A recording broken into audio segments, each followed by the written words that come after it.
Hi! In front of me is Xiaomi Mi 11 Ultra, and today I would like to show you how you can download and apply animated live wallpaper called Magic Fluids.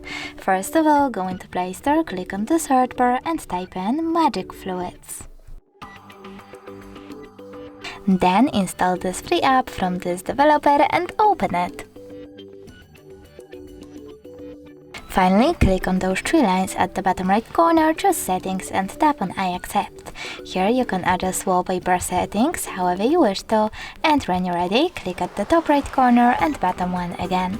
But this time select Set as Live Wallpaper, choose Set Wallpaper and pick Home Screen or Home Screen and Lock Screen by clicking on one of the options. So now, as you can see, my wallpaper has changed. Thanks so much for watching. If you enjoyed this video, leave a like, comment and subscribe. Bye!